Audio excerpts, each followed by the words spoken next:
you basically pose a question. In this case, I said, I'd like you to perform competitive analysis for this company, which is a residential propane company in southern Maine. Here's their website. I want you to identify their toughest competition and run a SWOT analysis, and then generate some marketing ideas.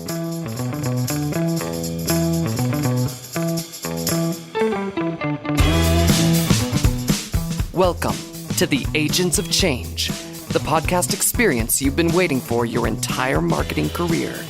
Search, social, mobile, AI, blockchain, and neuromarketing. These are the Agents of Change, and so are you. Digital marketing success awaits, and your transformation begins now. Welcome to another episode of the Agents of Change podcast, the podcast that's here to help you become the best digital marketer you can be and to reach and engage more of your ideal customers online. My name is Rich Brooks. I'm your host. This is episode 578, powered by Flight New Media. Because sometimes you can't do it all by yourself. If you want to add deep expertise in Google Ads, Facebook Ads, SEO, analytics, web design, and branding to your team, Flight New Media can help. As we've been helping small to medium-sized businesses since 1997. Just reach out to us at theagentsofchange.com or takeflight.com, and I'll get right back to you. You know, it has been forever since I did a standalone episode, so I felt like I was long overdue. Recently, I overhauled my presentation on AI to focus on how owners and marketers could put AI to work for them. I then reworked that presentation into today's episode, sharing with you some of the ways that I'm using AI as part of my daily workflow here at Flight. Speaking of Flight, I've got another Flight School segment all queued up for you. This one is a mini interview I did with Rachel Burgard, our in-house paid search expert. She's been working with clients on getting better results on their ads by leveraging audience types. So I asked her to share with us some of what she's been using to drive down customer acquisition costs.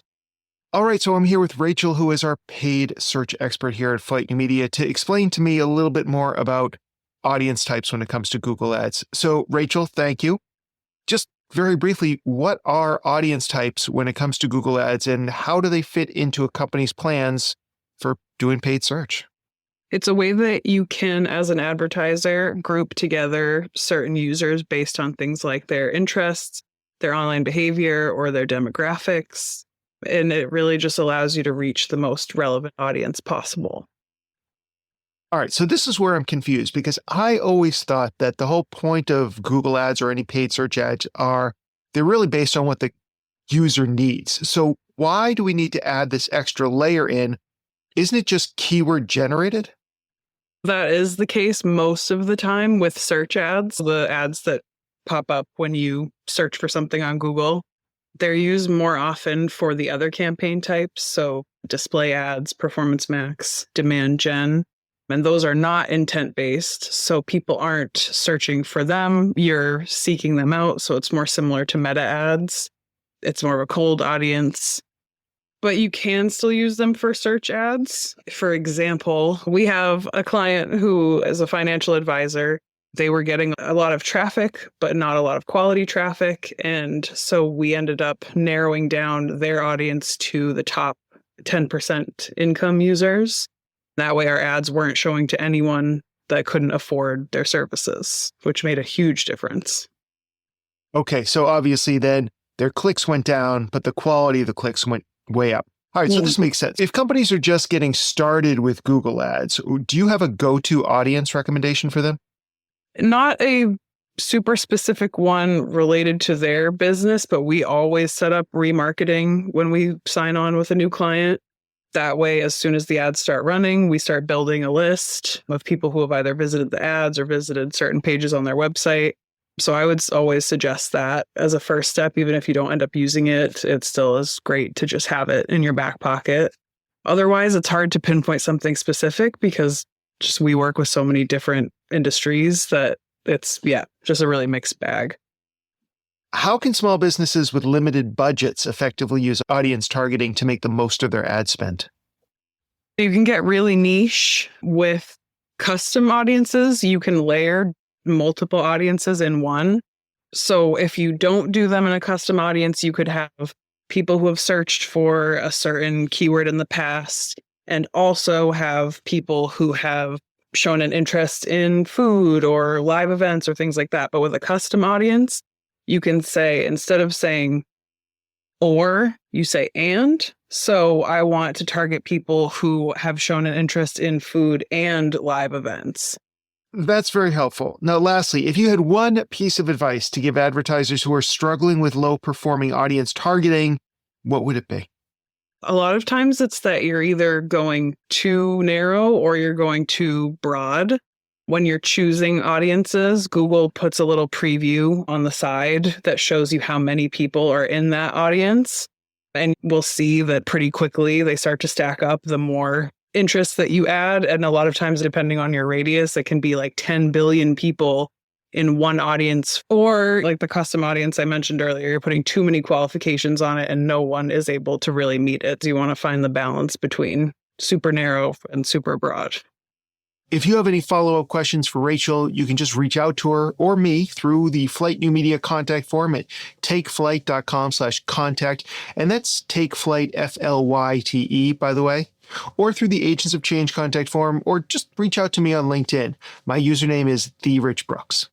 With that taken care of, let's dive into some practical use cases for artificial intelligence with me.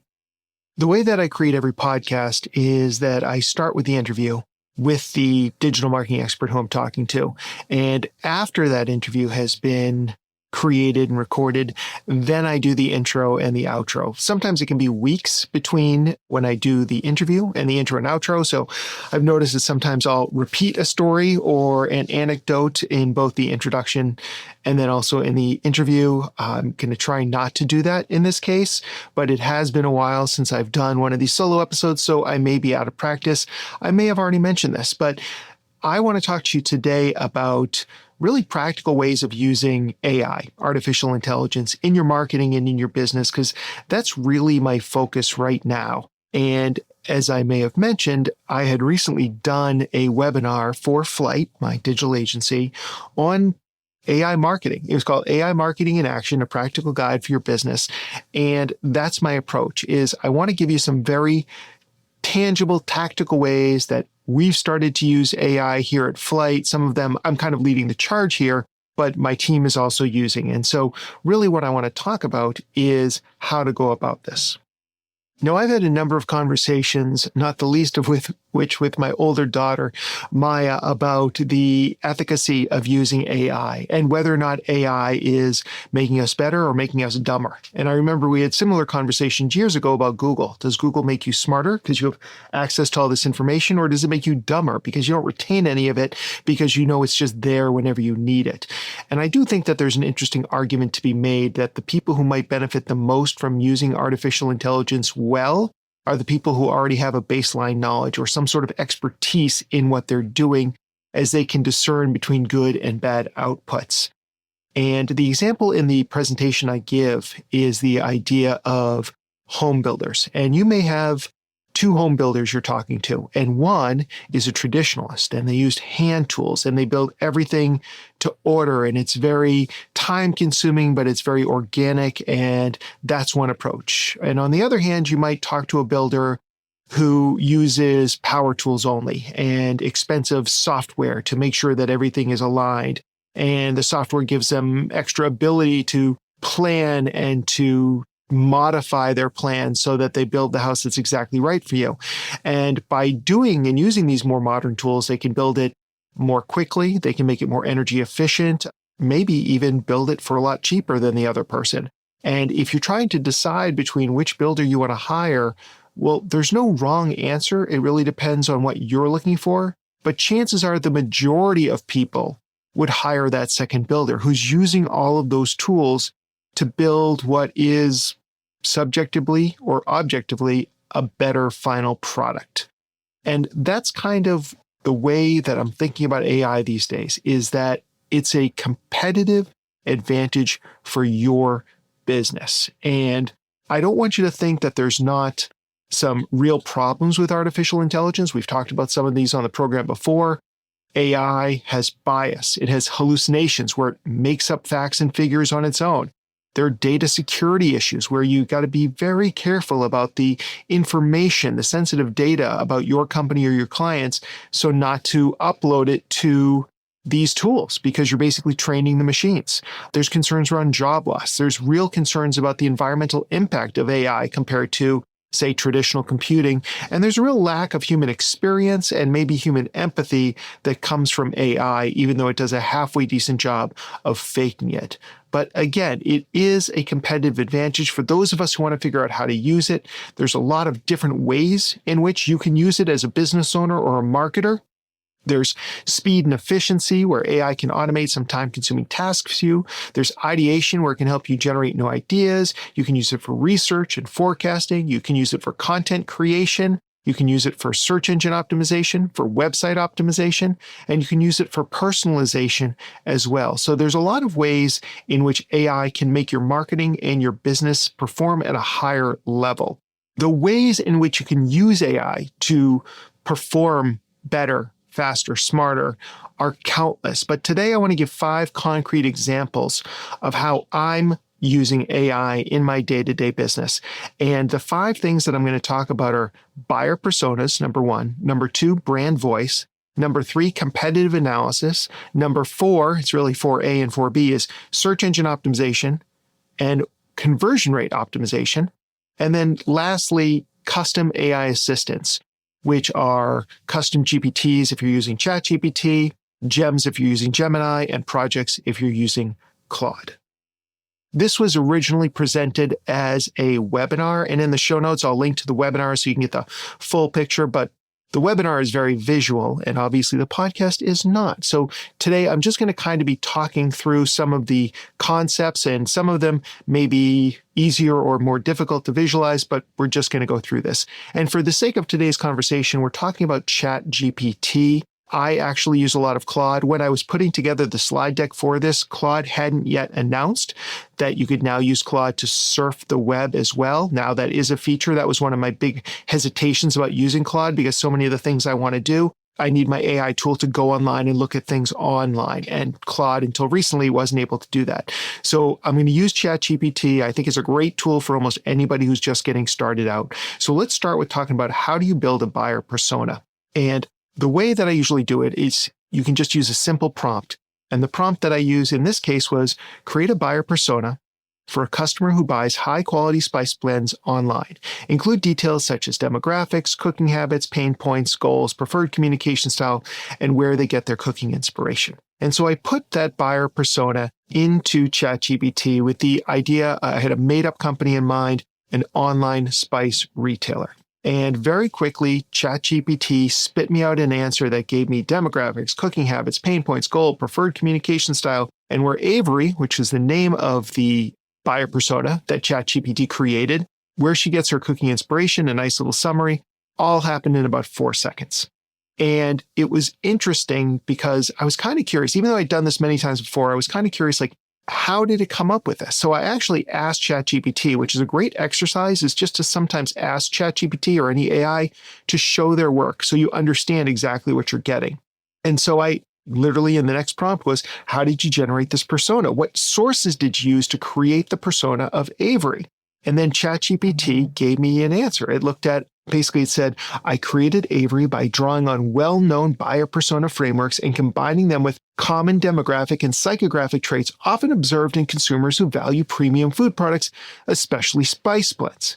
And then it basically broke down the thought process. It included marketing persona best practices, general consumer insights, common pain points and goals for home cooks, preferred communication and content consumption patterns, and then it combined all of the above. In other words, it was a guess. It was an educated guess based on publicly accessible information, but at the end of the day, it was just a guess. Now, keep in mind that is a lot of what marketing is anyways, and this kind of research would take your assistant or yourself 5, 10, 20 hours to gather and synthesize into this buyer persona, and ChatGPT was able to do it in just a matter of seconds. So already it's giving us hours and hours of our time back. Now, there may be something that you don't agree with when it comes back with your buyer persona. And so one of the things that I would recommend is just correcting it. Tell ChatGPT what you agree or what you don't agree with. You actually may have some information because you've been in business so long where you know information that ChatGPT wouldn't be able to gather from these resources. So you might say, well, listen, ChatGPT, most of my customers are actually men, or my customers tend to live in coastal cities, or they tend to order small samples or flights of products first before buying a bigger amount of product. So you can feed all that information back into ChatGPT or whatever AI tool you're using, and it will then refine and improve your buyer persona to get it to a point where you like. And that's great, and that may be good enough for you.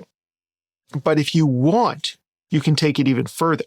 And so I asked ChatGPT, what information could I provide you, such as customer surveys or e-commerce data that could create a more accurate persona? And ChatGPT responded. It said, to do this, basically the key is to have specific real-world data. And it gave me a bunch of things that I might want to include, including demographics, purchase behavior and e-commerce metrics, product-level insights, customer surveys, analytics, social media engagements, customer support interactions, and user-generated content and reviews.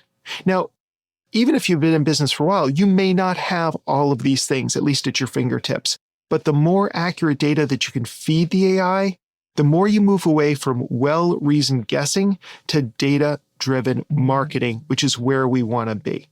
And then once we have this done, and it's to a point where we agree with this is an accurate buyer persona for who we're going after, then you can basically turn that into a document, save it as a document, and then you can use it in future prompts. You can put it into your prompt library, or you can make it part of your custom GPT, which we'll get to at the end. Now, to use this persona, let's say that you've saved it as a document, you could then create a prompt in ChatGPT and say something like, based on the attached buyer persona, create an email promoting our new line of African-based spices with a strong call to action to visit our e-commerce store. I'm also attaching the new product names, spice profiles, and introductory pricing. You attach all of that to your prompt, you send it up, and ChatGPT will then give you what I would consider a first draft of that email that's going out to your ideal customer personas. Another tactic that we like to use is creating a brand voice. And the way that we've developed, or the way that I've developed creating a brand voice, is by providing a lot of examples of the writing style. So maybe what I would do is I would go and grab pages from the website or grab pages from previous email newsletters, scraping the social media posts of a company, whatever it may be. And also sometimes if we're doing this for a client, we'll also interview them as well. How do you want to be seen? How do you want to come across? Do you want to come across as friendly and approachable or authoritative, whatever it is, so that we have a general sense. But I do really think that using examples is very helpful in this situation. And so you upload all those documents, and then you basically can say something like, please summarize the writing style for this brand. And ChatGPT will come back and it will basically summarize the voice. And maybe you agree with everything and fantastic. Maybe you don't. In the case of I did this for Flight, one of the things I noticed, it was spent a lot of time talking about how Flight had a lot of aviation metaphors, which makes sense, and we do. But let's say that I felt like maybe we use too many. And as I want to develop this AI brand voice for Flight, I want to tone that down. So I could ask it a question. I could say, on a scale of 1 to 10, with 10 being the most, how would you rate how often we use aviation imagery? And it's, let's say it said, a 7 out of 10. Well, I could be, all right, great. Going forward, I want you to limit it to 4 out of 10. I want you to kind of dial that back. So you can use a 1 to 10 scale or even a 1 to 100 scale, although that seems a little excessive, to kind of ramp up or ramp down certain aspects of your brand voice until you get it to a place where you like it. And you may even ask for samples. So it's like, does that sound like you? And when you get it to a place where you're like, yes, this makes sense, then what you can do is you can basically say, please rewrite this as a document that I can use with AI prompts to ensure any copy created is in our brand voice. And then it will basically spit out your brand voice prompt. You can save it to a document, and now you've got a document that's going to ensure that whatever content the AI creates or reviews for you can be put into your brand voice. And then one of the things you could do is, let's say now we have 2 bots. We have one that's going to be our ideal customer profile and another one that's going to ensure brand voice. Now, I don't like AI to write for me, but if I go off and do some writing and then come back, I can run it through either both of these prompts or through a custom GPT that uses both of these prompts so I can always ensure that our writing is being written for our buyer persona as well as in our brand voice. The next thing I want to talk about is doing research. And obviously with now Claude and before ChatGPT, you can just ask it questions and it can go out and search the web for you and bring you back answers in like 15 seconds. But you may want to do deeper research. And all of the companies have a product to do deep research. Google has it through Gemini, ChatGPT has it, and then also Perplexity has it as well. They're all called deep research. All three products are called deep research, which is ridiculous. But anyway, I was using the Gemini one, the Google one. And so basically I go to Gemini and I pull down and I find the 1.5 Pro with deep research. That's the model that I'm using that does deep research. And then I can basically ask it to do whatever I want. So I could use it to do some competitive research into another company or competitive research into one of my clients to get a better understanding. I could ask it to do research into what are different places where I might want to speak this year and pull that back. And so you basically pose a question. In this case, I said, I'd like you to perform competitive analysis for this company, which is a residential propane company in Southern Maine. Here's their website. I want you to identify their toughest competition and run a SWOT analysis and then generate some marketing ideas. And basically what these tools will do is then confirm that they understand what the requirements are. And sometimes I'm like, well, actually, I don't want you to do that. I want you to do this other thing over here. For example, I was asking you to do some research into some artificial things that I was looking into. And one of the things it wanted to do is come back and show me all the tools. I said, I'm not really interested in the tools. So you refine the research before you have it go off and do the research, and then you send it on its merry way. And where usually the responses come back in seconds, these can take minutes. They can take 5, 20, half an hour, depending on how much research needs to be done. It goes out, it scours all these different resources online, comes back, synthesizes the information, and then shows it to you. And basically, in this case, it gave me a SWOT analysis of this company. It listed the most likely competitors, and then it gave me a list of all of the marketing opportunities that this company had. And that's a very simple prompt that you can easily run yourself for your own business. And again, this is using one of the deep research tools out there. Certainly you can do it without it, but I think it's much more valuable when you have it search so many different resources, not just the top couple resources that are out there. So definitely check out deep research when you're doing market research or any kind of research you're doing for yourself or for a client. So shifting to search engine optimization, which has always been a passion of mine for as long as I can remember, is helping our clients or even ourselves rank higher in the search engines. And I'm going to take a step away from some of these large language models like ChatGPT and Claude for a minute to talk about a product that is specifically fine-tuned for search engine optimization, and that's called MarketMuse. And this is a tool I like quite a bit. And there's two main ways in which I use it. One is to do research for a topic. So let's say that I'm writing on compounding pharmacies. I could drop compounding pharmacy into the research box. And basically, a lot of what MarketMuse does is it takes a look at the top 20 results for any keyword that you might be looking to rank well for. It takes those top 20 results and it reverse engineers what's going on to tell you what Google is expecting for a top ranking result, and then helps you basically create that content. So it's similar to doing keyword research if you're used to using a tool like Ahrefs or Moz, which are SEO tools. You can do the research using MarketMuse. But it also has a feature that's great called Optimize. And with Optimize, you can put in whatever keyword you're looking for. In the case of the webinar, I use the idea of compounding pharmacy Maine, and then you can actually pull a page from the internet. So in this case, I grabbed a page off of this particular business's website.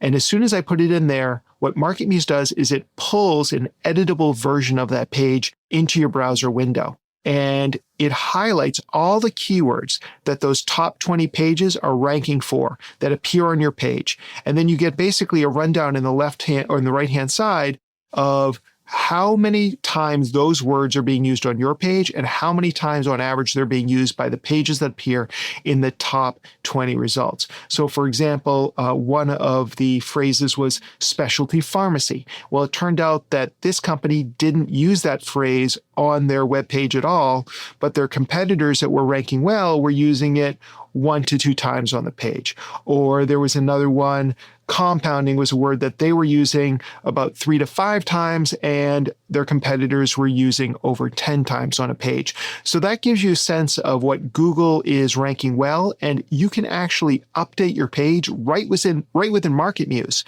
It won't update the live page, but as you're making these changes, it will continue to update your scoring. So you can kind of use this as a way to get to a point where you should be able to rank well for those keywords. Now, there's more to SEO than just this. There's the focus of the page, how long it's been around, how many links are coming in, lots of other variables. But as far as taking care of the on-page optimization, MarketMuse is a really powerful tool for that. Now, MarketMuse does cost a little bit more than some of these other general use tools. I think the minimum is $1,500 for the year. That may be overkill for your needs, but I do have a couple of things that you can do in the large language models for SEO that you might find beneficial. One of the things is we're always looking for in SEO content gaps. What are our competitors not writing about that our prospects are searching for that we can take advantage of? So I go into ChatGPT and I prompt, what are subtopics missing from top ranking pages for compounding pharmacy? And so then ChatGPT goes off, does the research, comes back, not the deep research, but research nonetheless, and gives me a list of things that a lot of these sites are either not talking about at all or barely talking about, including things like quality assurance and testing protocols, patient education and counseling, and the list goes on. So if you're creating content and you want it to rank well, this is a great opportunity to find those content gaps using AI and then start creating content around it. And of course, you could use ChatGPT or other LLMs to do some of that research for you and even write the content, although I always recommend against that. But these are ways that you can really optimize your workflow when it comes to SEO by using AI. Another important aspect of SEO, and especially true when it comes to optimizing for AI and large language models, is schema. And we had a great conversation with Crystal Carter on the show before about schema, but I can go to ChatGPT and I could say, generate FAQ schema markup for an article about brown tail moth rash. And basically, ChatGPT will give me that. So if I've got an FAQ page on my website about brown tail moth rash, that's going to basically write the copy, not the copy for me, but it's going to write the schema markup that then I can just update with my own FAQ section. And there's a benefit to having FAQs on a lot of your service pages. So this is an opportunity to really improve your search engine visibility and hopefully also to get found by more of the AI-powered search engines, whether they're LLMs or whether they're straight-up AI-powered search engines like Perplexity. Okay, next up is conversion rate optimization, because one of my favorite things is to help a business improve their website, to improve their conversion rate optimization or the amount of people who are going to take the next logical step or the next desired step from a business standpoint. So I go into ChatGPT and I prompt, you are a conversion rate optimization expert. I always like to give it a role and I always like to kind of, fluff it up a bit, make it feel good about itself. You have been provided with, and then I gave it a URL and asked to provide recommended improvements to increase the chances that site visitors will download the 3-part spec, which is the takeaway, the download, the lead magnet, if you will. Please provide a list of recommended changes. So then ChatGPT goes and it takes a look at that page, and it basically gives me a list of things that I can improve on that page. Enhance the call to action, simplify the form. It felt the form was too complex. It said, we need to incorporate more social proof, and it gave me some suggestions on how to do that. It says, I need to highlight the key benefits. So there's a lot of things that you could take. So you could run one of your landing pages or service pages through ChatGPT with a prompt like this and start to get suggestions for improvements that you can make on your own. Now, that does not guarantee that these pages will actually improve their conversion rate optimization. These are, again, many times based on best practices. But if you're not sure why a page isn't performing at the level you were hoping for, this is a great exercise to go through, implement those changes, and see if you don't see an uptick in conversions. And the last thing I talked about in the webinar was the idea of creating these custom AI assistants, or like I said, it's custom GPTs and ChatGPT, projects in Claude, and Gems in Gemini. They basically all work the same way, where you are fine-tuning the large language models to do one thing but do it better than it otherwise would do. And basically, these custom AI assistants are made up of two main points. One is the instructions, and the other is the knowledge base. So the knowledge base are documents that you can upload. Maybe these are transcripts. Maybe these are web pages. Maybe whatever it is. But these can be much longer documents where the instructions can't be too long. And then basically in the instructions, you tell it what you want it to do, and you also reference those documents. So for example, I now have a custom GPT for my podcast production.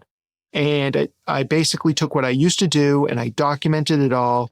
And I took examples of previous podcast productions, the show notes, what have you, and I uploaded them as part of the knowledge document. I uploaded the quote unquote buyer persona for the Agents of Change podcast listener. All this information would better understand what I was asking for. And then in the instructions, I basically told it exactly what I wanted it to do, which included things like giving the blog post that's associated with it an SEO title, to write a meta description for it, to pull out some of the best quotes, to write an introductory paragraph, to write social posts for me, which I never use, but I still like to see what they're going to create, to pull out the 5 key takeaways, all this sort of information.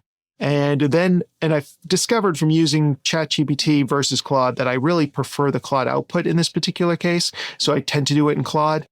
And then basically within just a few seconds of uploading the transcript, I have all the assets ready to copy and paste in this document. And so this saves me an hour at least every single week as I'm going through my podcast production. And we're starting to implement more of these. I mentioned before, you could use it for reviewing or copy editing any copy that you generate by having it take a look at your buyer personas and have it also ensure that you're using brand voice. So there's a lot of different tools or different ways that you can use these custom GPTs for these multi-step processes when you want more than just what a simple prompt could provide. In the webinar, I also shared what's on my current subscription list when it comes to AI tools. And I was a little bit surprised by how many I'm actually paying for right now. That list includes ChatGPT, Claude, Gemini, although it is a free trial, Midjourney, Magi. We actually just had Dustin Stout on the show the other day. Great episode, check that out. MarketMuse, Fathom, Descript, and Kapwing. And that does include tools like Photoshop, Canva, Microsoft Office, or Google Drive, which I was using already, but now it implemented AI tools into them. So these are straight up AI tools. At some point, I'm probably going to fine tune this list, maybe drop a couple things as I find myself using one tool over the other. But for right now, that's currently what I'm using. So again, today we talked about some very specific ways in which you can use AI to improve your marketing workflow or even just your workflow in general. We talked about buyer personas, brand voice, competitive analysis, search engine optimization, conversion rate optimization, and finally those custom AI assistants.